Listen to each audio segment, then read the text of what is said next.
Rugi kali kau. Udah nggak jadi wisuda? Dijauhi oleh pemuda?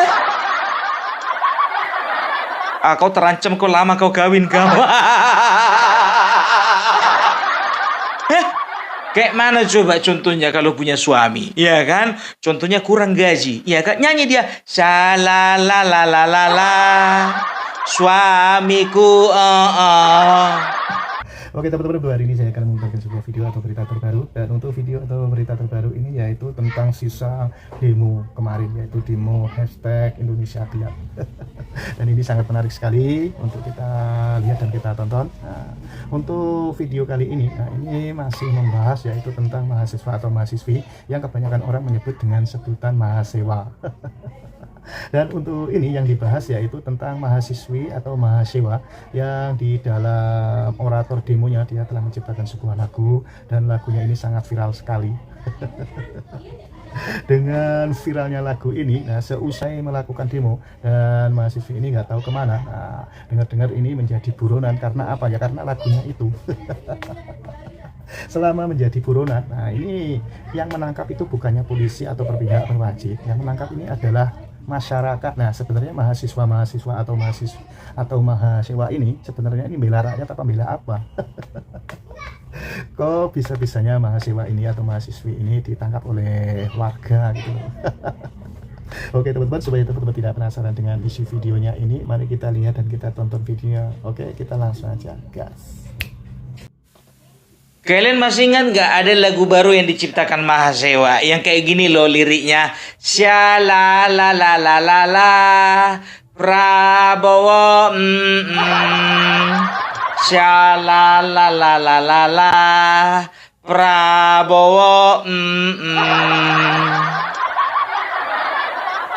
Udah tertangkap penciptanya.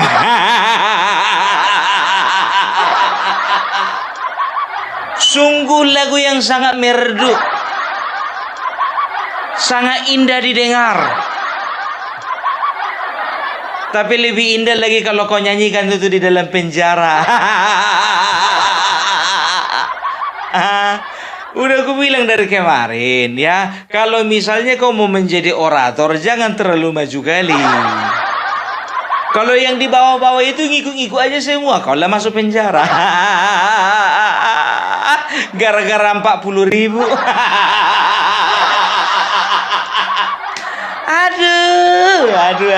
Aduh. Bangga ya orang tuanya. Tahu kalian, selesai demo kabur dia entah kemana buron selama seminggu. Buron seminggu. Ujung-ujungnya ditangkap. Yang menangkap itu juga katanya warga. Ternyata warga nggak suka dengan lagumu, karena lagumu menyakiti hati mereka. Karena yang kau hina adalah presiden mereka. Shalalalalala.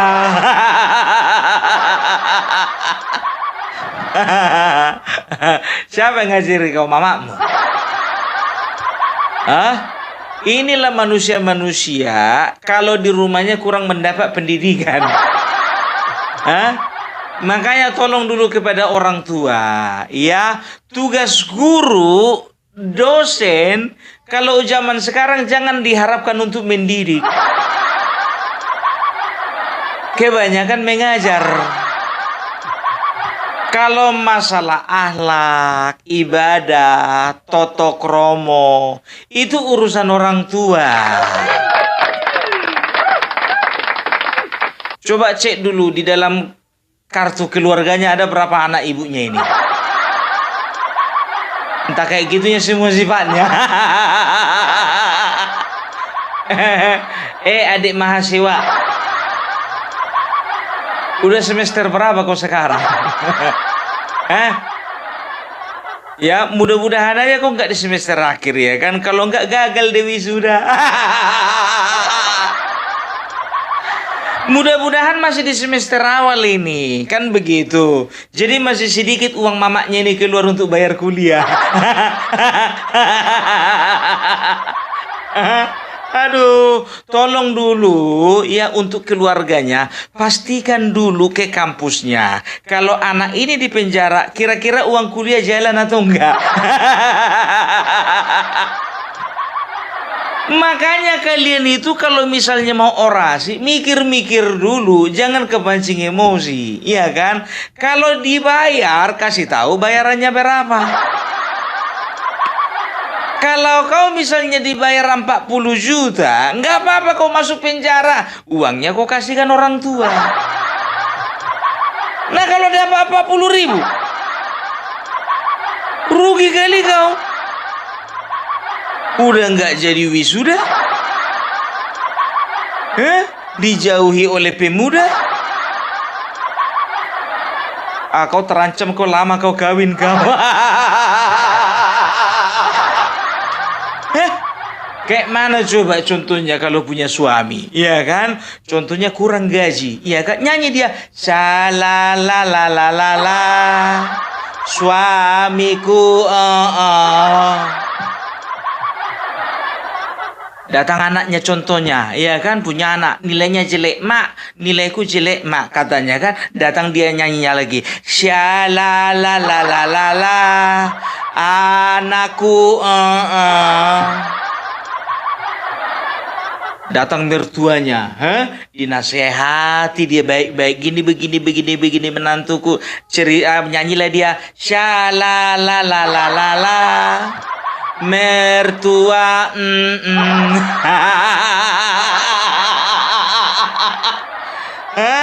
Udah ku bilang sama kau, jauh jodohmu. Ya tolong mahasiswa, ya, kalau misalnya kalian itu belum tahu arah dan tujuan dari sebuah demonstrasi, ya, dan kalian mencium ada bau-bau, ya, ada bau-bau politis, ya, jangan terlalu masuk lebih dalam. Boleh ikut-ikutan, tapi jangan dalam kali. Merah-merahkan aja. Kayak gini jadinya nih, kan begitu, yang makan korlap. Uang masuk lewat korlap. Dia jadi korban. Kau katakan Bapak Prabowo kau samakan dengan dengan makhluk hidup berkaki 4. Ku bilang sama kau, iya kan? Kau itu punya otak atau enggak? Ya, Bapak Prabowo, kau belum lahir, beliau itu sudah mengorbankan darah dan juga nyawanya demi bangsa ini. Enak kali kau bilang begitu, Kurasa lebih jelas dan juga lebih banyak jasa Bapak Prabowo dibanding bapakmu. Satu-satunya jasa bapakmu paling besar di dunia ini adalah cuma membesarkan kau,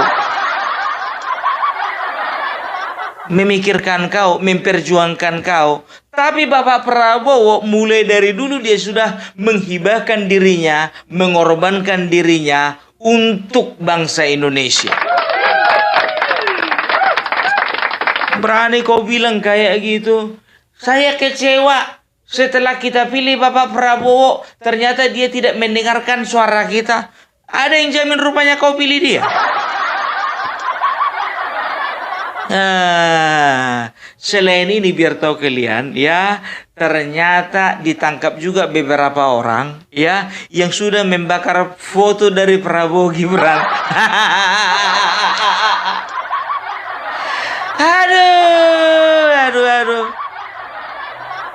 Aduh, memang ini jujur aja ku bilang, inilah mahasiswa yang masa depannya gelap. Mau aja diperalat oleh kelompok tertentu. Coba perhatikan sekarang, tagar Indonesia gelap, di mana-mana udah nggak kedengaran kan? Tapi muncul di beberapa acara, Refli Harun, Faisal, Akbar Faisal, ya, dan itu juga yang menjadi tagarnya Koni. Apa dibilangnya? Waktu saya pulang umroh dengan Megawati, ya, kami itu disambut dengan demonstrasi Indonesia gelap. Gua gemes gitu loh. Gua kepengen banget untuk nerangin Indonesia yang gelap ini. Hah? Jadi bagaimana kawan-kawan? Berapa foto yang kalian bakar? Jadi mahasiswa ini jujur aja gue bilang, ya kan, aneh orang ini. Bakar foto presiden berani. Coba bakar dulu foto dosen pendamping. Bakar dulu foto dosen pendampingmu. Kan udah terbalik dunia ini. Bakar foto presiden berani. Bakar foto dosen pembimbing nggak berani.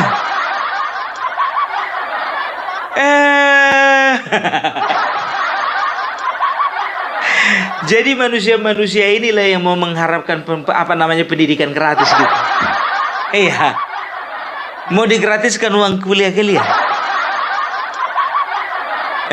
Isi kepala nggak ada.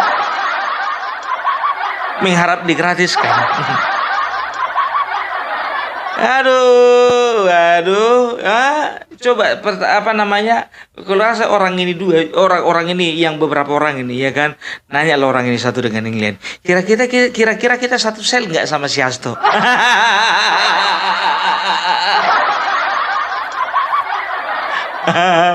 Nggak usah teringati si Hasto, ya kan, dia lagi nangis di pojokan. Aku menangis. Istriku menangis. Anak-anakku menangis.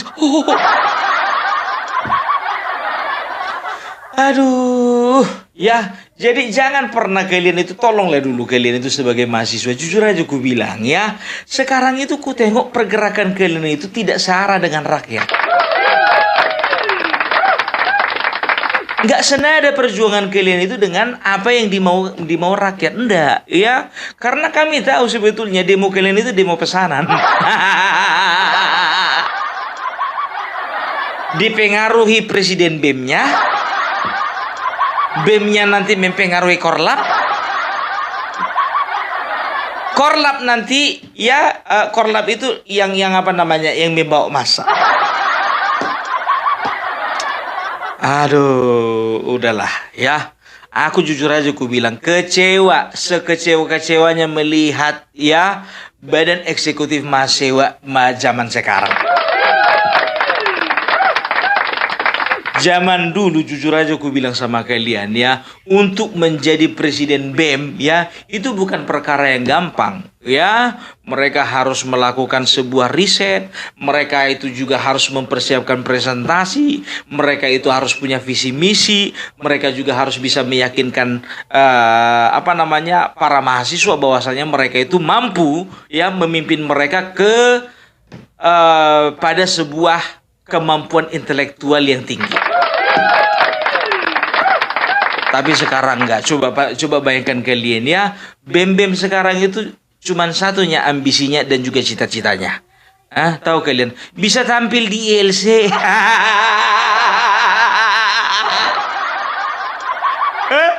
Coba perhatikan kalian, ya, hitung kalian udah berapa presiden BEM, ya, yang sudah nongol di ILC. Cuman itu yang kebanggaan terbesar mereka. Nongol di TV, pimpin demo, kan begitu. Demo ke arahnya kemana nggak tahu dia. Aduh, ya, inilah asuhan-asuhannya Rocky Gerung, Faisal Assegaf. Nggak boleh kayak gitu, Kopung, ya. Bagaimanapun juga mereka adalah penerus bangsa ini. Tergantung IP-nya itu. Kita lihatlah lulus nanti IPK-nya berapa. Ya, udah ku bilang tahun 2019, ya, ada sekitar 10 atau 11 perguruan tinggi negeri di Indonesia itu top-topnya itu, ya, yang juga pernah dirasuki atau disusupi dengan radikalisme. Ya, Jujur ku bilang sama kalian, sedangkan paham radikalisme itu bisa menyusup kepada para mahasiswa. Apalagi paham-paham anti pemerintah. Loh kok bisa Bung? Ya yang diundang mana boleh Rocky Gerung. Kan begitu. Andai kata Koni mengajar dia di Indonesia, aku rasa Koni pun juga diundang itu. Ya, tolonglah. Memang betul ya kita ya Rocky Gerung itu memiliki paham ya bisa dikatakan idealismenya itu liberal kan begitu. Kebebasan berpikir, kebebasan bernarasi, kebebasan berargumen kan betul nggak ada masalah. Justru bagus itu ya kan. Cuman masalahnya ya masih di dalam koridor tidak. Ada batasan-batasan yang harus diperhatikan. Batasan etika, batasan moral, batasan hukum, dan undang-undang. Coba perhatikan kalian ya. Yang namanya Rocky Gerung selalu berbicara etik. Sementara dia nggak pernah berpikir kalau untuk bicara. Presiden aja udah dua-duanya dibilang, udahlah. Tahu nggak kalian, jujur aja ku bilang ya, pernah dalam satu kesempatan ya bareng ini sama Ade Armando ya, waktu itu bicara tentang campur tangan Joko Widodo terhadap MK ya. Ini si Rocky Gerung ngotot ya bahwasanya Joko Widodo itu punya andil di dalam putusan MK. Ade Armando berkata tunjukkan buktinya. Ya, Rocky Gerung berkata saya punya disertasi, ada 7 disertasi ditambah hasto. Iya kan? Coba Ade Armando bilang sama dia, tunjukkan buktinya. Datang dia, siapa nih si Rocky Gerung? Bagi saya disertasi yang paling baik itu disertasinya Hasto. Ditanya sama dia 7 lagi disertasi, ya salah satu diantaranya nggak mampu dia. Ya saya harus sampaikan bahwa cara berpikir saya memang berseberangan dengan Bung Rocky ya. Misalnya saja soal bahwa Pak Jokowi itu merusak demokrasi Indonesia dengan merusak Mahkamah Konstitusi kan. Saya nggak setuju. Saya merasa bahwa keputusan Mahkamah Konstitusi untuk yang ujung-ujungnya mengizinkan Gibran maju itu bukan urusannya Pak Jokowi. Itu urusannya Mahkamah Konstitusi. Kenapa Jokowi nggak batalin? Bagaimana caranya dia membatalkan? Karena dia tidak ngerti political ethics itu dasarnya. Oke, silakan dijawab Bu Ali. Saya mau bilang bahwa dia menikmati ironis. saya Bukan sebenarnya dia nikmati, dia nggak tidak paham itu. setuju dengan tuduhan bahwa yang berada di belakang keputusan Mahkamah Konstitusi tersebut adalah Pak Jokowi. Jadi di situ aja kita berbeda. Dia tidak bisa membuktikan itu, saya juga tidak bisa membuktikan. Saya bisa buktikan. Saya tidak bisa membuktikan. Saya buktikan, Saya Anda bisa. tidak bisa membuktikan apakah Jokowi memang terlibat di sana. Saya akan buktikan. Gimana caranya Anda buktikan bahwa Jokowi ada di sana? Dengar gitu sekarang. Apa? Logik dari kekuasaan. Enggak, ini jangan logik dong. Buktinya apa? Buktinya apa? Ya saya terangin itu bukti. Ya apa. Seseorang yang punya ambisi, dia akan maksimalkan ambisinya. Sampai di situ dulu, benar nggak tuh tesisnya? Enggak, buktinya apa? Bukan, saya mulai dengan cara berpikirnya. Ya. Anda punya ambisi, Anda akan ambil kesempatan untuk memaksimalkannya apa enggak tuh? Kesempatan itu adalah sesuatu yang relatif. Yes. Jadi misalnya begini. Ya itu kan belum tahu. Nggak, saya mau bilang, no. Anda harus siap. Kasih kesempatan saya selesaikan. Apa istilah, apa yang namanya ambisi? Nggak, saya mau bilang begini. Saya akan berusaha keras agar apa yang saya ambisikan itu tercapai. Tapi semua harus dilakukan dengan cara yang etis. Sekarang Setuju? juga. Nah, itu Ya. saya. Oke. Jadi saya mulai poin pertama ya. Kalau Anda punya ambisi, Anda akan maksimalkan apa enggak? Dengan cara yang etis ya. Iya. Dengan cara yang etis ya. Oke. Kapan cara yang etis itu dipakai oleh seorang yang ambisinya tak tertahankan lagi? Enggak, karena saya ada batasan etis, saya tidak akan mengatakan ambisi saya sudah tak tertahankan. Kapan seseorang menahan ambisinya kalau perintah moral dia itu adalah dinasti? Perintah moral apa? Perintah moral adalah perintah tertinggi. Yes. Tentu saja. Ya, jadi dia akan Jadi- batalkan. Batalkan apanya? Kalau perintah moralnya bangun dinasti, oke, dia akan batalin apa enggak? Bagaimana mungkin ada sebuah perintah moral bentuknya adalah bangun dinasti? Seharusnya tidak boleh ada, tetapi itu faktanya, itu deh lo. Itu karangan Anda. Lo ini, Itu imajinasi tanya, Anda. gini, imajinasi saya, oke? Iya. Imajinasi saya itu, you cari pembuktian ini yang nggak ada kan? Nggak ada. Baca seluruh analis Australia, Indonesia, disebutkan di situ ambisinya memang bangun dinasti. Saya tidak riset itu. Yang riset ada teman-teman yang bisnis semua. Ayo. Ya kenapa tiba-tiba saya harus setuju dengan mereka? Oh iya, Mas Ayu. Iya, iya. Tetapi Kan saya- argumen you itu dia tidak teoritis. Saya tanya sama Anda, tunjukkan buktinya bahwa Itu. dia dengan sengaja berusaha menjadi mastermind dari perubahan di dalam Mahkamah Konstitusi. 7 disertasi di dunia, 8 dengan disertasi Hasto tentang itu. Apa yang kurang? Apa hubungannya Apa dengan hubungannya? Mahkamah Konstitusi? Apa Dan hubungannya dengan Jokowi? sebut disertasi mana yang kesimpulannya adalah Jokowi itu memastermindi perubahan Mahkamah Mahkamah Konstitusi. Oke. Sebut Itu satu. aja. No, no, you Bahkan mention one. MSN yang bisa dibaca orang Indonesia ya, disertasi Hasto. Enggak, Anda bilang ada 8, ada Ada 7 8 plus Hasto jadi Nanti bikin 8. terus. Iya. Itu, oke. Sekarang aja di depan Sabun, publik. oke. Ini ada siaran langsung di Yes, televisi oke. ya. You minta satu, oke. Ya, siapa? Yang bisa dibaca dalam Ya. bahasa Indonesia, disertasi Hasto. Bahasa Inggris. Saya mesti sebutkan itu pada seseorang yang secara intelektual, Saya? adik, Saya? setiap hari membaca jurnal. Saya nggak pernah baca. Saya baca dong saya. Dia nggak pernah baca. Apa bang jurnalnya bang? Jurnal itu dikutip di semua artikel. Ya itu apa? You mau tanya judulnya? Iya. Gua Google dulu. Enggak, kenapa Google dulu? Oh ya oke, silakan Google dulu kalau Anda bisa. Kalau saya terangkan di situ, Iya. orang tanya, versinya apa? Versi yang paling bagus itu versinya Hasto. Saya ambil yang tertinggi aja. Coba, versinya Hasto apa pentingnya? Hasto is not an intellectual. Oke. Dia dapat doktor aja saya ragukan. Ya udah, kalau gitu. Ya, jadi kemampuan teori ya itu kadangkala kalah ya dibandingkan dengan kemampuan praktikal. Ya, Ade Armando dia lebih kepada praktikal. Dia tidak hanya memahami teori ya, tapi Rocky Gerung kebanyakan teori tidak memahami praktek. Ade Armando mending pernah jadi caleg. Opung Parbelak 2 kali jadi caleg. Nah kawan ini pernah jadi caleg.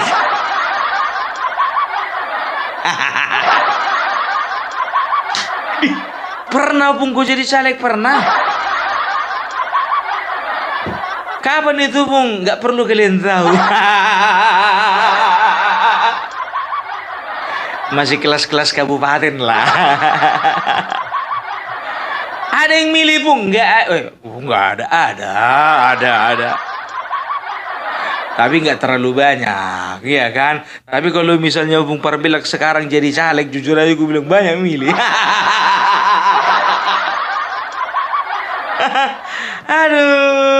Aduh, ya. Jadi begitu, ya mahasiswa. Ku bilang sama kalian semuanya, ya. Kalau kalian nggak mau dibilang mahasiswa, ubahlah bagaimana kalian itu menanggapi isu-isu di bangsa ini.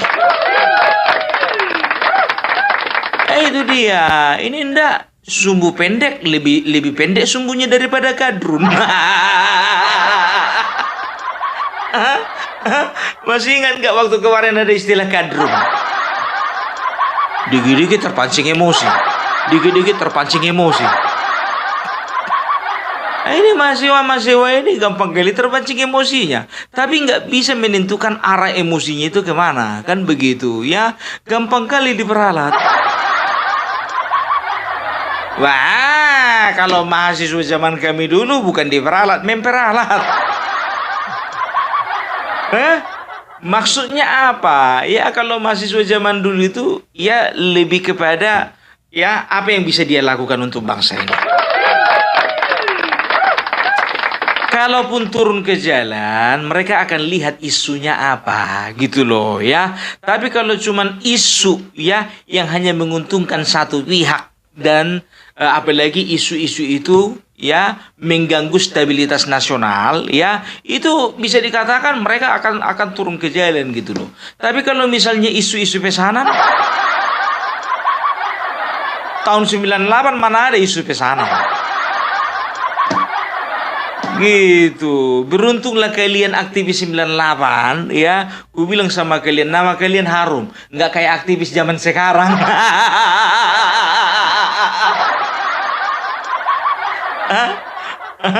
Bangga kali kalau udah turun ke jalan. Udah paling merasa pahlawan itu bakar-bakar ban.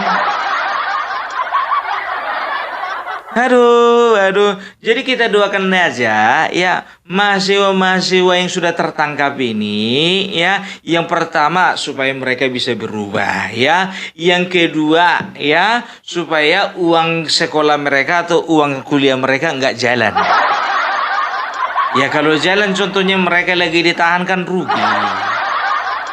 Yang kasihan kan bapak sama mamanya. Kan begitu. Yang ketiga mudah-mudahan lepas dari penjara nanti masih bisa nyambung kuliah. Sampaikan dulu sama mama kalian itu biar diurus dulu cuti kuliah. Kalau prediksi gue 2 tahun ini. Bikin kian lah. Kalau misalnya contoh 6 bulan lepas ya nasib kalian lebih bagus. Tapi kalau 2 tahun gak lepas-lepas, sementara cuti kalian urus 6 bulan, ya kan? Ternyata lah 2 tahun kalian di dalam, ya kan? Harus membayar kalian 1,5 tahun. Lebih bagus urus cuti 2 tahun, selesai. Shalalalalala.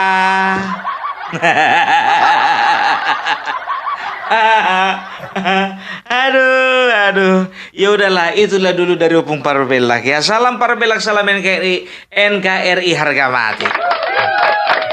Salam. Oke, terima kasih teman-teman yang sudah menonton videonya. Itulah keseruan Opung Parbelak membahas dan mengomentari tentang isi videonya dan gimana menurut pendapat teman-teman semuanya. Dan apabila teman-teman ada saran atau ada pendapat, silahkan komen di kolom komentar. Sampai jumpa di video selanjutnya. Selamat beraktivitas, sampai jumpa.